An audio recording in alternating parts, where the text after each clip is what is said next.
morning. Good morning. Great morning.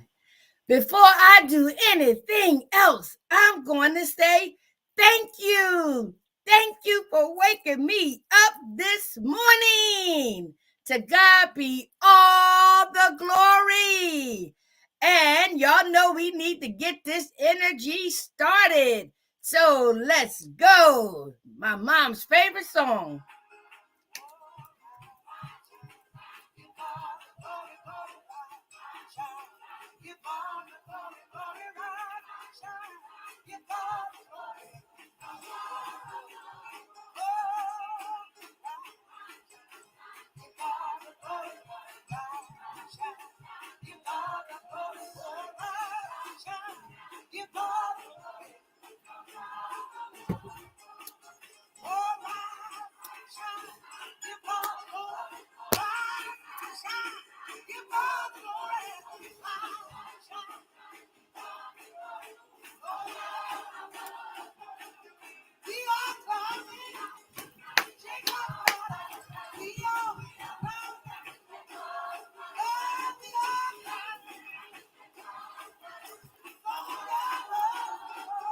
Woo!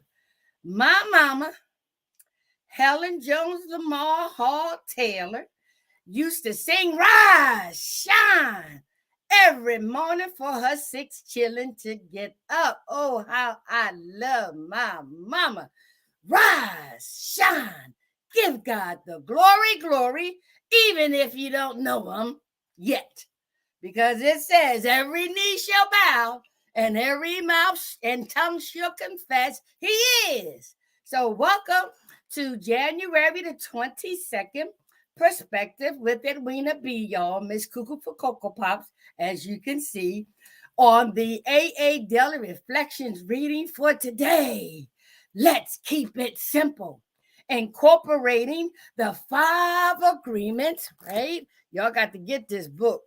The 5 agreements by the Ruiz family. And now, and more recently, Dr. Sonja's transformational teachings. With these 3, I'm on fire. To do what? To just help one more. One more. Is that you?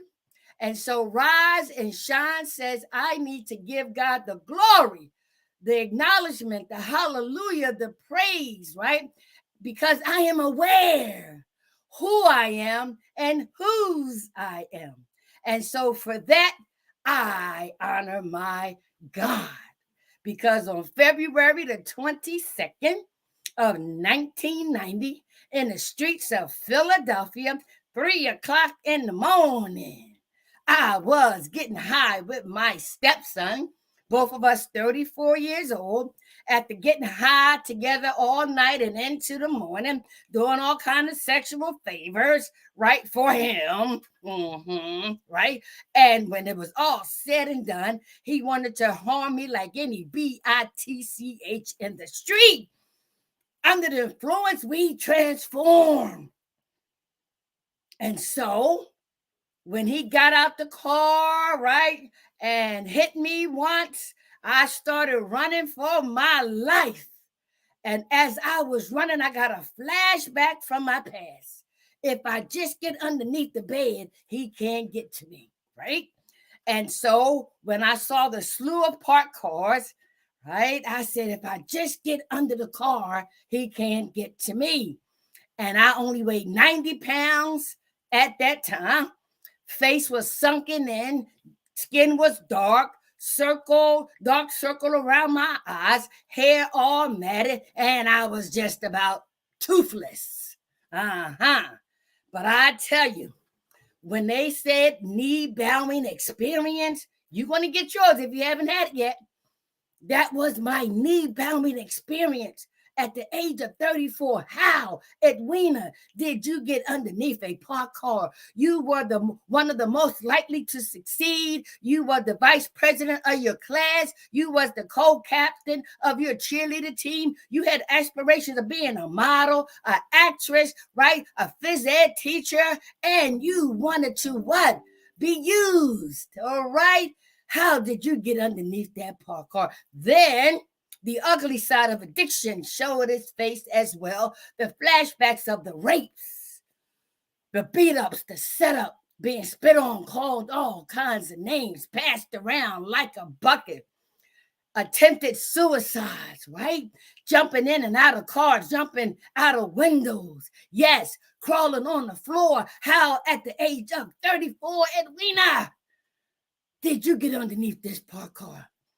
And for me, it was, what's wrong with you, Edwina? What's wrong with you? Your children ashamed of you. Your family don't know what happened to you. The most educated of the 6 children. What's wrong with you, Edwina? I tell you, at that very moment, somewhere deep, deep, deep, deep, deep, deep, deep inside of me came out these words. Whoever they say you are, whoever they say you are, I don't know you, but whoever they say you are, take me out this life now, now, or show me a better way. And on February the 23rd of 1990 was my first day of sobriety and being put on a pathway to recovery, joining the Fellowship of Alcoholics Anonymous and their 12 spiritual principles. I do not represent Alcoholics Anonymous, but I've been a proud and grateful and humble member. And if God wakes me up on the 23rd of February, 2023, we will be celebrating. We will be celebrating 33 years. Yes, of practicing these 12 spiritual principles and recently incorporating the 5 agreements by the Ruiz family, and even more recently, the transformational teachings by Dr. Sonja of P3 University. I'm on fire, but I didn't look like this on February the 22nd of 1990. And it began with me taking off the mask. All of the mask. You talk about transparency and authenticity? Well, hey, here you go. Woo! Woo! Where you at? Where you at? Come on. Don't need it. Don't want it. Wasn't born with it. No. Take off the mask. I told you I was toothless underneath that parked car. Cocaine and alcohol took my teeth, right? But recovery gave me, I think this is my 3rd set of dentures, right? So I now have a backup. But I am talking about total transparency, total authenticity to let you know what you see, right, is the real me. When I get up in the morning, when I go to bed at night, and then through these transformational spiritual teachings, I've learned to accept myself just the way I am. Why? Because God met me underneath that parked car just the way I was. And I learned through this process of nearly 33 years to love myself, respect myself, and not be ashamed of who I am. So take off the mask. Take off the mask. I'm not even going to dare you.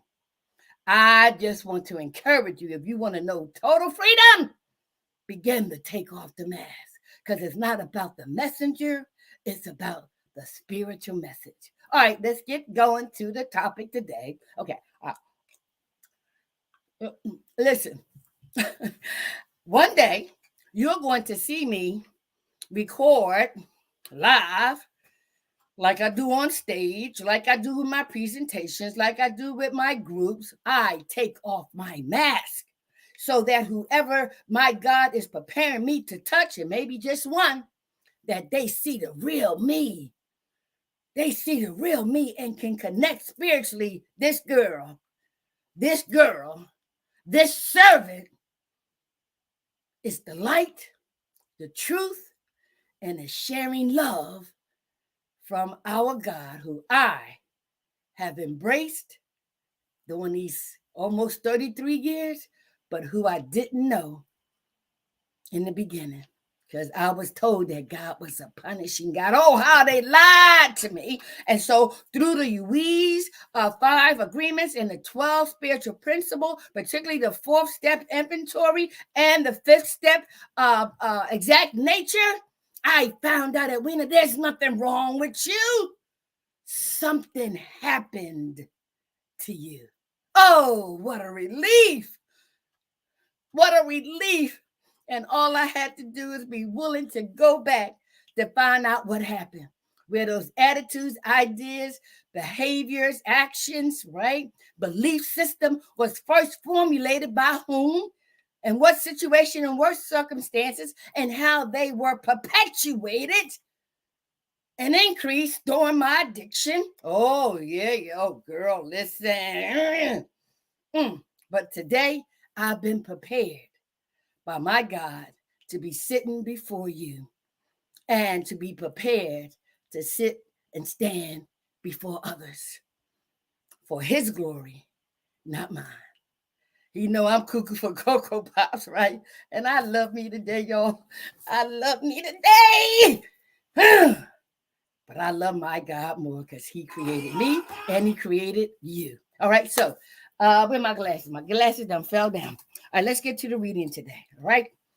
So y'all know I want y'all to open up your spiritual ears, open up your spiritual eyes, meditate and marinate, decipher, internalize, evaluate the reading for this day, this moment, because there's something that will help you make the next right spiritual decision if you choose to. All right, so let's go.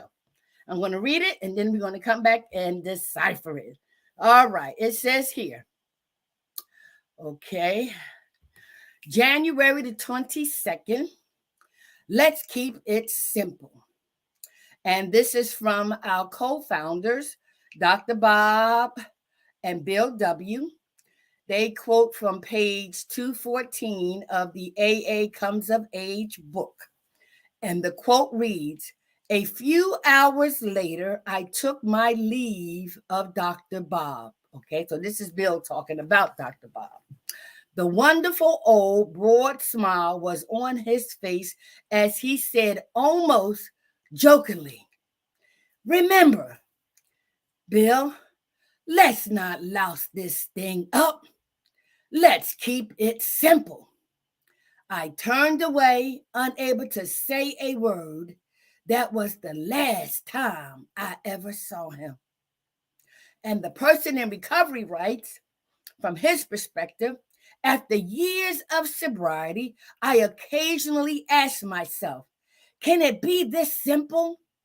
Then at meetings, I see former cynics and skeptics who have walked the AA path out of hell by packaging their lives without alcohol into 24-hour segments, during which they practice a few principles to the best of their individual abilities. And then I know again that while it isn't always easy, if I keep it simple, it works. Oh my God. All right. Okay. All right. Let's start with the title. Let's keep it simple. Most people in recovery, right, have said that this program offering spiritual principles, offering 12 traditional principles, offering 12 concepts, right? Principles, that as the perception that it is so complicated and so this and so that.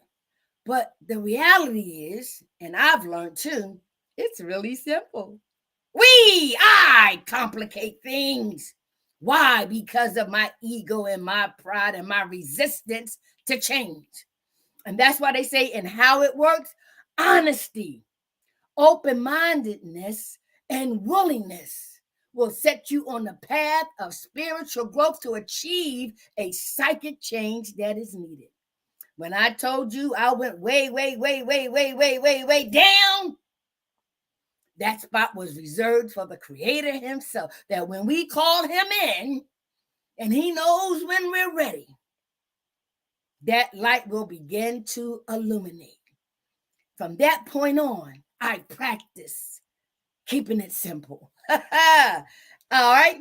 And so when Dr. Bob was dying, and Dr. Bob was the medical doctor who was a drunk too.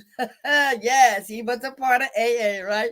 As a matter of fact, when Bill W. called the directory and got the church, and I believe her name was Anisha, and wanted to know, was there a drunk that Bill W. can find to talk to?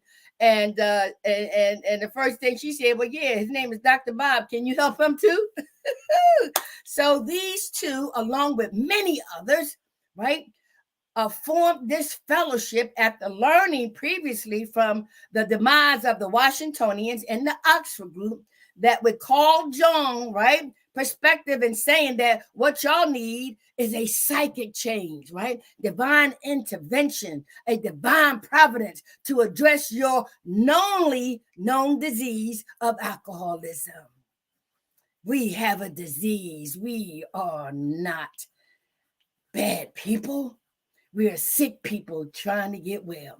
And so as Dr. Bob's illness progressed, and they had touched a whole lot of people, right? They had formed the Alcoholics Anonymous big book, right? They had wrote different articles. As a matter of fact, I'm writing my dissertation on 20 instruments, people, who will share how these 12 spiritual principles help them to identify the God of their understanding, just like with Dr. Bob and Bill W. That's why they had to leave the Oxford group, because they realized that religion was not the way. Spirituality is the way. God is a spirit, and his spirit resides within us. I'm learning and have learned. And I need to put a shout out to my girl, Hope W., right? She called yesterday and asked me to be her sponsor. And guess what? I said, I need you to be my sponsor, because she is well versed at the scriptures where the 12 principles came from, right? And I will be sharing with her the journey of the 12 spiritual principles and how they work. So we were united for one cause, and that is to touch one more. But first, we have to be touched. We have to be the attraction and not the promoter. So thank you, Hope W. Thank you, Hope W. I love you. And so when Dr. Bob was dying, Bill W. went to him, and they were good friends and everything. And could you listen? Could you imagine? Now this is who I am, right? He said, a few hours later, I took my leave of Dr. Bob. The wonderful old broad smile was on his face as he said, almost jokingly, remember, Bill, let's not louse this thing up. Let's keep it simple. Huh? You know what he was really saying? Don't it up. Don't you dare it up. No, don't. And the way you don't it up is to keep it simple, Bill. Keep it simple, boo-boo. Keep it simple, my friend. Keep it simple. KISS. Keep it simple, silly. I ain't going to say stupid, some of them use it. But keep it simple. Let's keep it simple. So that means when he departed from Dr. Bob, right, he said, I turned away unable to say a word. That was the last time he saw him. Now, when we put the spiritual angle on this, can you remember a time in your life when someone was transitioning, right? And if you have learned, like I have learned, that's exactly what it is, a transition, right? And I've been able, because of these 12 principles and now these 5 agreements and now with Dr. Sonja transformational teachings, I have a better understanding of the transition. So it's not what I will do up there. I need to practice what the spiritual principles have taught me to deal with down here. And so when I apply Donald Lawrence, we are not a natural being having a spiritual experience. Oh, hell no. We are spiritual beings encased in walking this natural experience in this body here on earth. So I get to apply spiritual principles to all and any of the issues, challenges on this earthly journey, and learn how to be glad, happy, and joyous and free in it. And so I've had several experiences where I've had people in my care over the years, particularly where's she at? Where's she at? Where my mommy at? Oh, where you go? Particularly my mom, my sister, my aunt, and 5 other family members who have transitioned, right? But I was able to tell them I was able to show them before they transitioned that I love them and I care for them, and I wanted to thank them for playing a part in my life. So guess what? When they transitioned, I let them know I will be okay, because they was all worried about me going back to drinking, going back to drugging, going back to prostituting. No, hell no. We learned not to give anything or anybody that much power to put me back underneath that car. Oh, no, no, no. And so when they transitioned, I did like Bill did to Dr. Bow. Don't worry, I'm going to keep it simple. All right. So you have an opportunity to do the same thing. And if you've experienced it, you know exactly what I'm talking about. Be free from recovery, emerge empowered to do what? Give hope to others, help others prosper equally. All right, so let's get into some more of the reading. All right. So okay. Now, the person in recovery, he says, after years of sobriety, I occasionally ask myself, can it be this simple? Wow. Now, let me give you a tangible example. When we come into recovery, we are asked to compare what? Our life and addiction and what we hope to gain in this recovery process, right?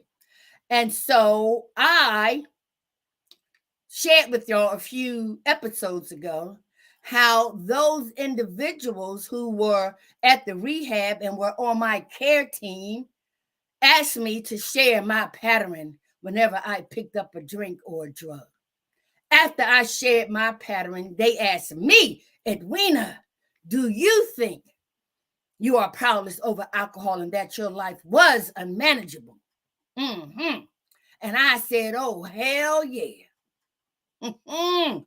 Why? Because when I talked about my pattern, I talked about how complicated it became and was to continue to get one more 24/7, right? I was in my addiction for 14 years, but the progression of it started when I was a child. You learn all that when you do the 12 spiritual principles, right? But I'm saying that to say that now that I've been in recovery for nearly 33 years, when I first came in, I remember that day.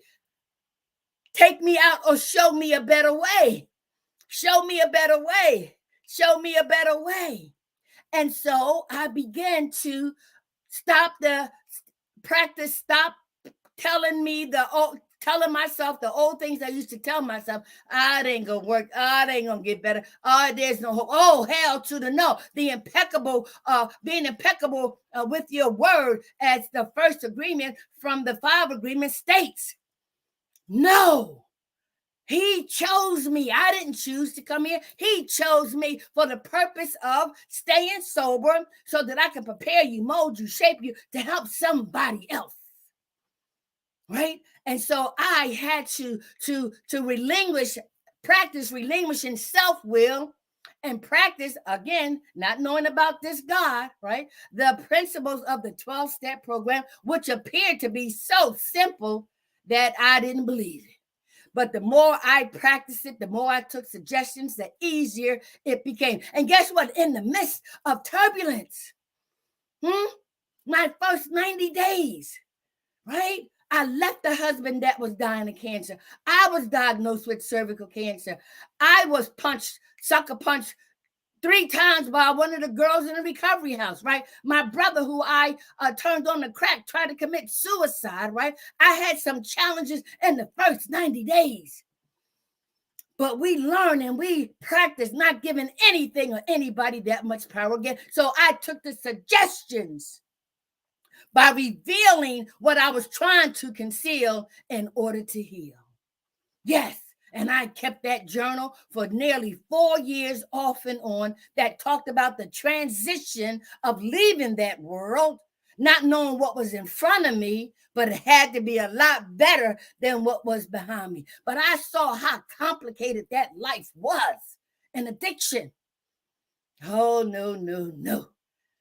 The addiction was just, it was outside substances that we use to deal with deeper inner issues that have been unresolved, right? And that's why I embrace recovery. I'm in love with recovery, y'all. I'm in love, right? And so, yes, keep it simple. So I like him. Yeah, is it that simple? Oh, yes, it is, right? He goes on to say, then at meetings, I see former cynics and skeptics who have walked the AA path out of hell by packaging their lives without alcohol into 24-hour segments, during which they practice a few principles to the best of their individual abilities. And so, did you see? She went to meetings.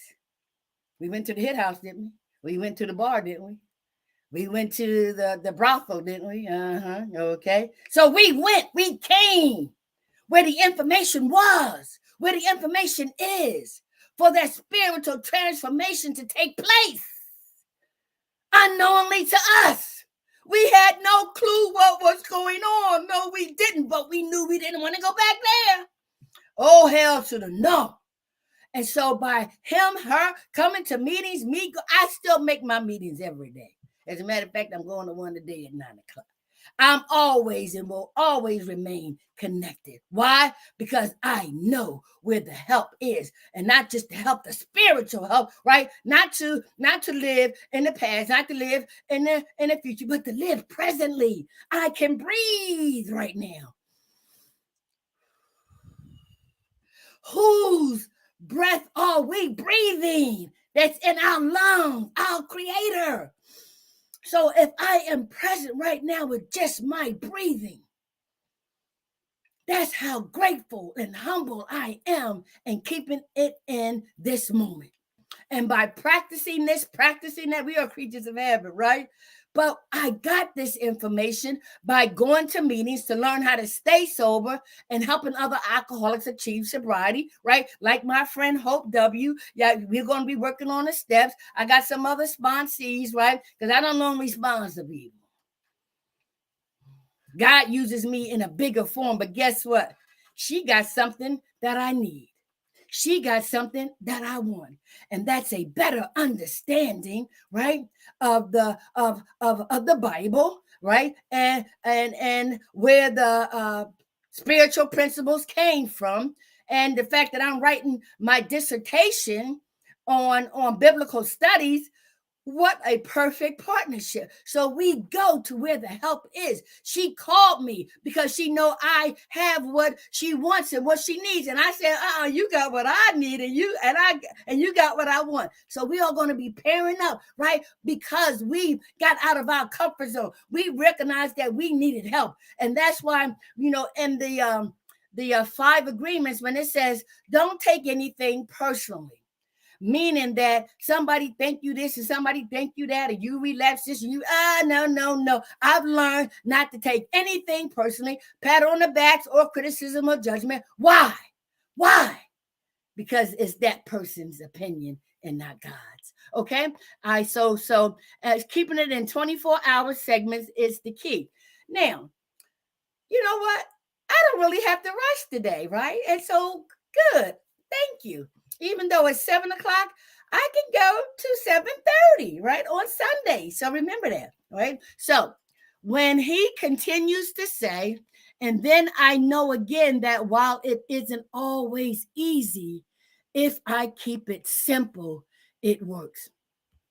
And so now that I have been able to share my experience, my strength, my hope, my perspective, I understand a little better by going through my first 90 days when I was challenged with all of those adversities that could have easily taken me back out.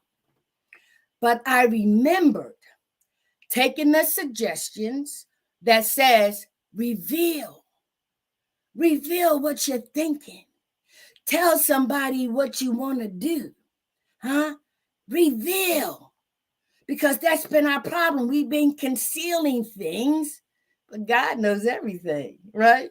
So when we reveal, he puts us on a pathway to reveal what we've been trying to conceal, to help somebody who can help, to get somebody who can help us heal. Yes, right? And so I've learned through my own journey, the more I complicate things, for me, that's my ego and that's my pride. I came into recovery like this. Whatever you tell me to do, I'm going to do. Wherever you tell me to go, I'm going to go. No matter how long it takes, that's how long it will take. And I remember when life started to show up again and my hands start, oh no, I'm surrendering again. I practiced staying in a surrendering stance. We surrender to win by changing our conception and our perception of the word surrender with a white flag. Oh, hell to the no. It's help me. Help me. Help me. You're going to help me with my little cussing here and there, too, right? But I'm transparent. I'm authentic. And you and nobody else can take that away from me. And I love me today. Okay. And so we learn, and I've learned that through the process, there are many people in recovery, and there are many and varied. Agnostics, atheists, right? You have believers who are now unbelievers and unbelievers who are trying to believe. Guess what? We all have the same disease of alcoholism. Whether you agree or disagree, it really doesn't matter. What works for you? This has worked for me and millions of others. This program has been in existence nearly 90 years because it learned from the two previous movements that met their demise by keeping it complicated. No. Our God used Dr. Bill and Bill W. and a host of others to practice keeping this thing simple. So simple that even a child, and we do have, you know what? It was an 11-year-old in one of our meetings. Oh, yes. And that's why for me, I believe in sharing my experience, my strength, my hope, and my perspective for three purposes, right? Prevention, intervention, and restoration. We do recover, but we can help prevent it. We definitely can intervene, and we will watch the restoration of our lives and the lives of others. How? By sharing our own experience, strength, and hope. And we do that by keeping it simple. The reason why I can be so authentic and so transparent, because someone did it for me. I was in that rehab and I'm looking at this girl and I'm saying, oh, okay, here come another one. But guess what? When she started sharing, she didn't make it complicated at all. As a matter of fact, she was so transparent and so authentic. I said, God, if you keep me sober long enough, I want to be able to share just like her. I didn't stay sober then, but the seed was planted. I had to learn to begin to take off the mask, that has been and can continue to complicate my life. I want to be this for that person, this for that person, this for that person, this for that person, right? Ooh, as the Ruiz brothers talk about. Right? When we go back into our history, we find out where that belief system, to no fault of those who, right, helped to develop it, we learn to forgive them, right? Because he uses a word that we were domesticated. We as human beings have domesticated each other, and the light and the truth has been lost. But people like myself who continues to search for the light, who continues to search for the truth, I want to know. I want to know. And that's why I said, if you keep me sober long enough, I want to be able to share just like her. And so in my sharing, I have practiced not taking anything personally, because when I share my story,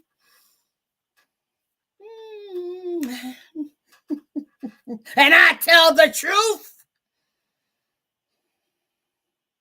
I tell the truth, my truth, what happened, how I felt, what I did.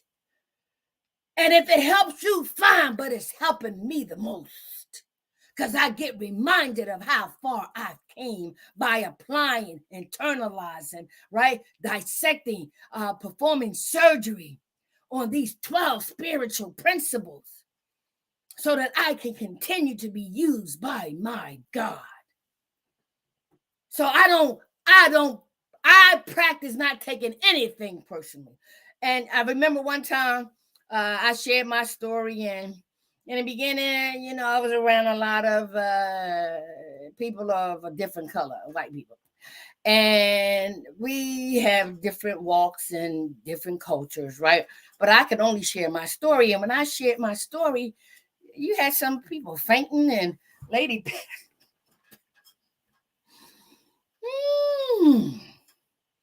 And it bothered me. I was like, oh. And then somebody came up to me after the meeting, Edwina, do you have to say that? I said, say what? What you said. I said, well, man, that's what the guy said to me. Yeah, but you don't what? And then I felt like I can't share the truth. And it reminded me of when I was a child, right? I would tell the truth about where me and my mom and the other siblings went. And my dad would take me telling the truth to use it against me, right? And I carried guilt about that for a long time, but no more. I have no regrets. I have no secrets. I will tell on myself in a minute. But I learned to tell on myself to specific people, because in the 12 spiritual principles, it says, yeah, we can make amends, right? To anything and everybody, as long as it doesn't cause further harm to myself and others, right? So listen, I free myself because I know what it's like to keep it in, and it complicates my life. I ain't hiding from nobody. I am free when I tell on myself, because God already knows. But he says, Edwina, you have spiritual tools. So don't let what people say about you, whether good or bad, right? Because it's their opinion, their perspective, their belief system.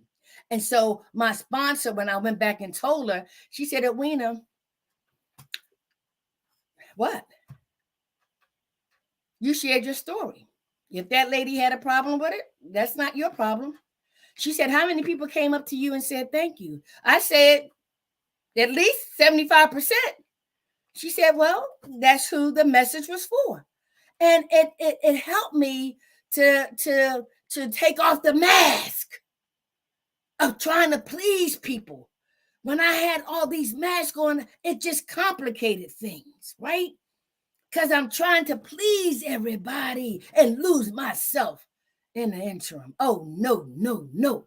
And so, and how it works, honesty, open-mindedness, and willingness in the big book, chapter 5, it says, share in a general way. what it used to be like, what happened and what happened now, right? Guess what? I was in recovery for 5 years and I read it, I saw it, but it sure didn't resonate in my mind what it actually meant. So I had to go through the process, the journey of learning, right? And applying these spiritual principles. And so when I did recognize, right, share in a general way, I didn't always have to share my 5th step.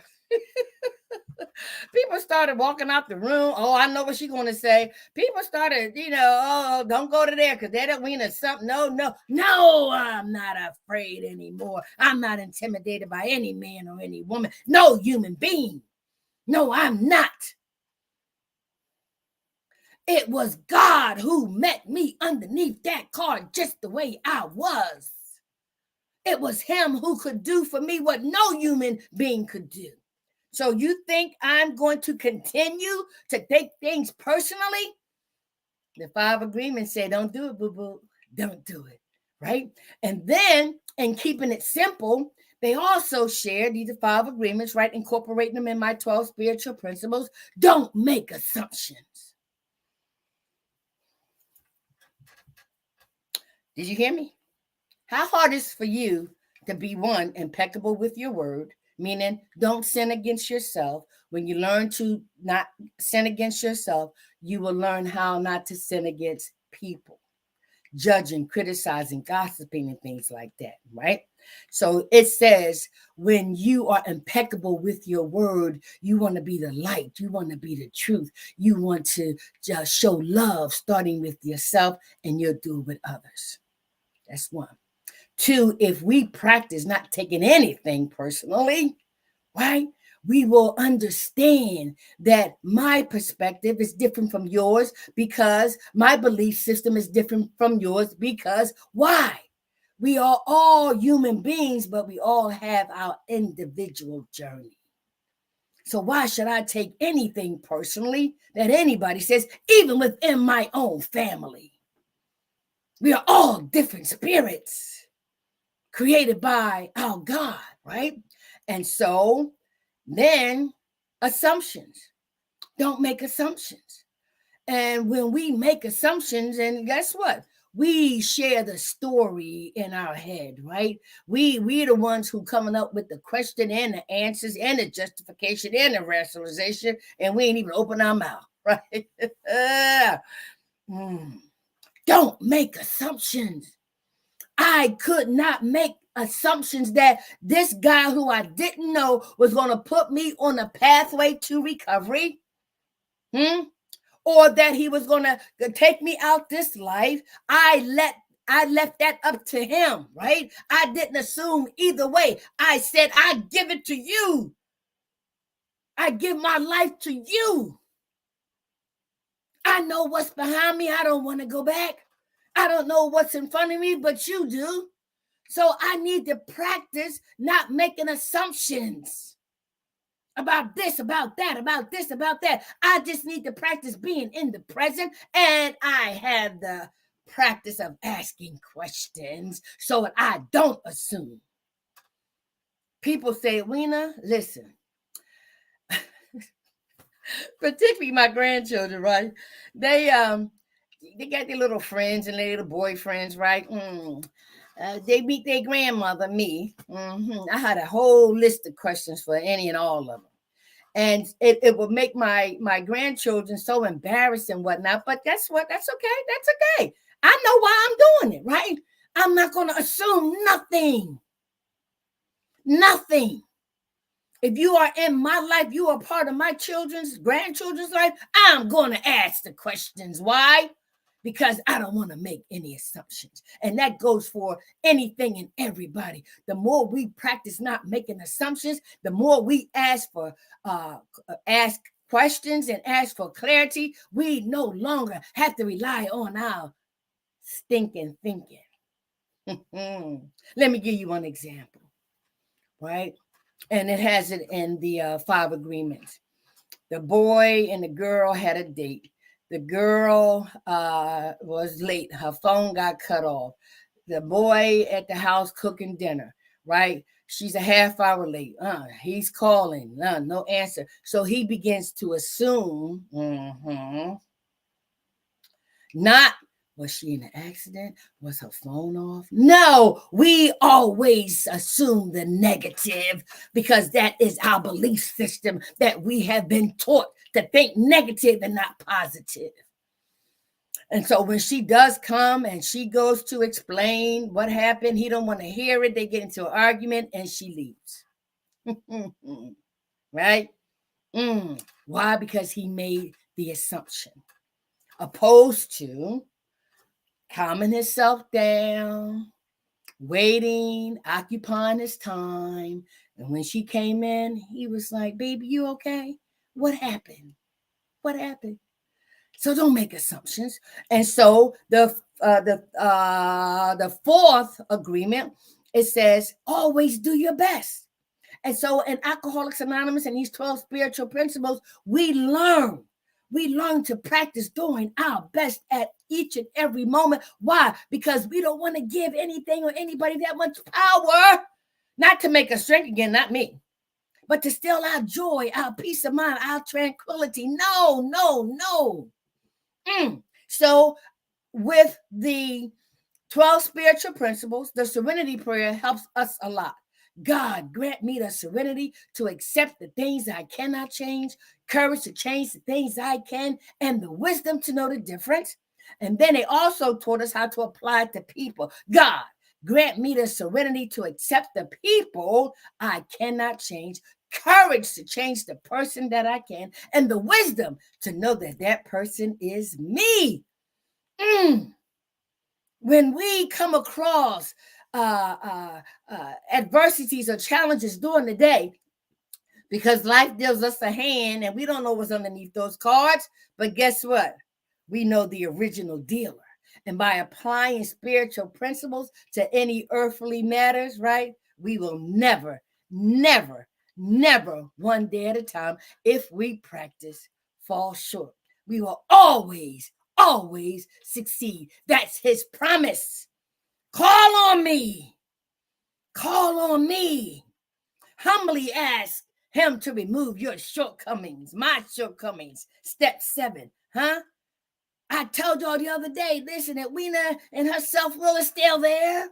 Yes, it is. But I don't beat myself up anymore. I learned that it's about progress and not perfection. And so using the serenity prayer, right, that allows me to do my best at that moment. Don't take it personally, Edwina. Don't make assumptions. Edwina, don't give them the power. And I will do my best, right? And so the other 5th agreement, it says, be skeptical, right? Learn to listen. Learn to listen. Learn to listen. A lot of us here learn to listen. And let me tell you when that resonated for me, right? When I came home, when the cops brought me home that morning on February the 22nd, my husband, who was a trick of mine, I was a prostitute during my addiction, and whatever God used him and wanted to use him for, right? Paul would often tell me, I see a diamond in the rough. I'm like, yeah, okay, whatever, But God was working on him to help me and vice versa, unknowingly to both of us, right? But when I came in and I sat on the couch and I drank the beer, right? And he came out that room and he looked at me like, I was so used to that look, right? Of disgust, of unbelief. And he said, and I'm sure he said it a million times, he said, Edwina, what are you gonna do now? As much as I heard it throughout the few years we were together, I listened, and guess what word resonated with me that I listened to? You! Edwina, what are you going to do now about your life You. What are you going to do now? And that's when, by learning to listen, right? To the spiritual, to the Holy Spirit, to that force that's in me, that's from my God. What are you gonna do now? That's when I got up and I called the AA hotline and I told them, I said, ma'am, I know I need help, but I want help. I want help. She said, how are you gonna get here? Again, the word you.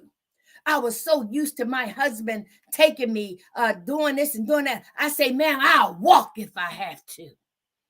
What are you going to do now to get here? Yes. And then when I got into treatment for the last time and the shortest time, I continued to learn to listen. They said, Edwina, you've been in rehab several times. 30 days wasn't good enough. 60 days wasn't good enough. 90 days wasn't good enough. I was like, well, doggone, how much time you think I need? She said, we suggest you take a year. I heard the word you. A year? Yes. How long you been getting high, Edwina? 14 years. Do the math. What are you going to do? Huh? We suggest you take a year. And I took that suggestion. And so what I'm saying is that we have to learn to listen. And guess what? We have to learn to listen to our own selves.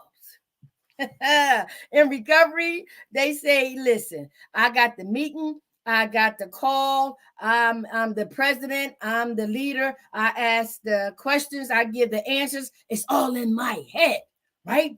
And so with the 5 agreements, they talk about how domesticated we are as human beings and how we learn to continue domestication with ourselves. Some of us, and I'm sure I did it too, and when you ain't gonna make it, you're gonna die like this. What's the use? What's the use? What's the use? But guess what? There comes a time when I had that knee valley experience and said enough is enough. No, I need help. I want help.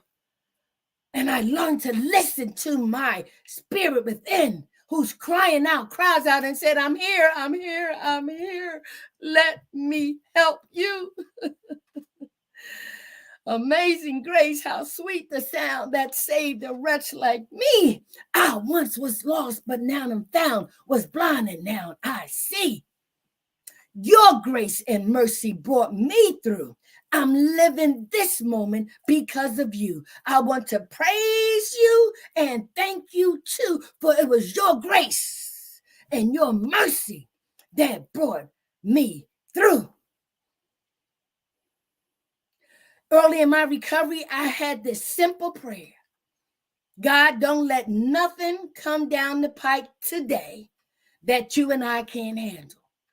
Over and over and over and over and over again. That was my daily prayer. When I started my journal, right, of talking about the transition of leaving that life, not knowing what's in the future, but sharing my present situation, my thoughts, my actions, my ideas, right? And it started out by saying higher power, higher power, higher power. And eventually it said, dear God. Because it worked. It was working. God's will was working in my life, and I saw it because I learned to listen. Obtaining a spirit of discernment.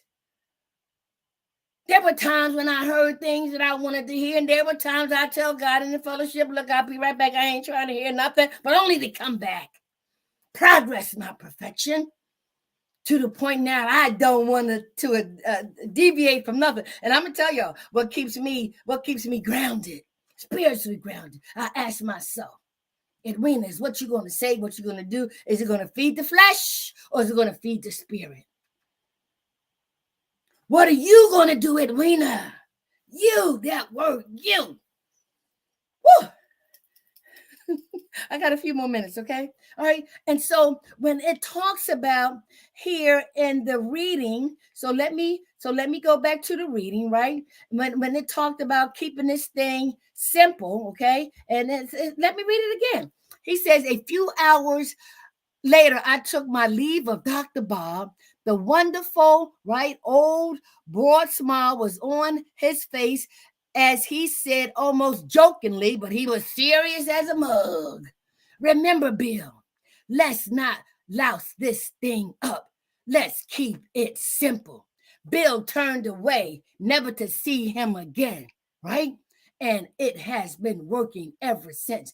Who would have thought that back in the 30s, right, a seat was reserved for me? For when I was ready, when the student is ready, the teacher will appear. And so now, using the information from the 5 agreements, let's go there real quickly just to highlight some of them, right? Just to show you, right, that I ain't making this up, but do your own research, right? The first agreement, be impeccable. Where are my glasses? Be impeccable with your word. Speak with integrity. Say only what you mean. Avoid using the word to speak against yourself or to gossip about others. Use the power of your word in the direction of truth and love. Agreement number 2, don't take anything personally. Nothing others do is because of you. What others say and do is a projection of their own reality, their own dream. When you are immune to the opinions and actions of others, you won't be the victim of needless suffering. Oh my, oh my, oh my. The third one says, don't make assumptions. Find the courage to ask questions and to express what you really want. Communicate with others as clearly as you can to avoid misunderstandings, sadness, and drama. With just this one agreement, you can completely transform your life. Number 4, always do your best. When we implement the first 3 agreements, your best is going to change from moment to moment. It will be different when you are healthy as opposed to sick. You, under any circumstances, simply do your best, and you will always avoid self-judgment, self-abuse, and regret, right? And number 5, it says, be skeptical, but learn to listen. Don't believe yourself or anybody else unconditionally. Do you hear that? Use the power of doubt to question everything you hear. Is it really the truth? Listen to the intent behind the words, and you will understand the real message. Now, what I want to do is focus right now on my newest spiritual teacher, Dr. Sonja from P3 University. And she is a transformational specialist. And so with what I've been sharing and telling and conveying almost 33 years, right? She's going to help millions of women like me who has a story, right? Who has a story to share to help somebody else. And with these transformational teachings, she's going to help me package, help me strategize, help me build, help me implement, help me to compose my message in different forms and fashions, so that if it's God's will, I can touch a person in each of those pathways. And so when you have someone that God has directed you to, you have to have that spirit of discernment. And let me close with this, right? I just did a 3-day workshop. I'm getting ready to sign up for the boot camp. I'm going to Atlanta in March and April. I want more of what she has to share. I want more of my 12 spiritual principles. I want more of the 5 agreements. Why? Because the more wisdom I get, the more God can use me to help just one more. And so during the 3 days, she was all dallied up and this and that, right? And I'm one who's transparent and like taking off the mask, but I don't judge, I don't criticize. If it works for her, fine. And so I stopped looking at the messenger and looked at the message. But she's very animated like I am, and she's cuckoo pops too. She's real, she's authentic, right? She's transparent, even though we wear a mask at certain times for a special reason. But guess what? The other day, I was doing something, and it popped up that I was supposed to be in a session with her, and I got in, and guess what? No makeup. Her hair was just as simple, and I just embraced it. I was like, oh my God. Oh my God. She really does love herself. She really is transparent. She really is authentic. From my perception, she came to us just the way she was. That was confirmation for me that I'm with the right person. So I hope you enjoyed or learned something from this 1-hour session that I will continue to do only on Sundays, right? Until God tells me differently. But in the meantime, look forward to my February the 23rd relaunch of my Free to Hope World Tour as a transformational speaker, right? And I am relying on God's help, direction, and guidance to become the best I can and to do my best just to touch one more. So look forward to some announcements, some invitations, some texts, some emails, just to invite you.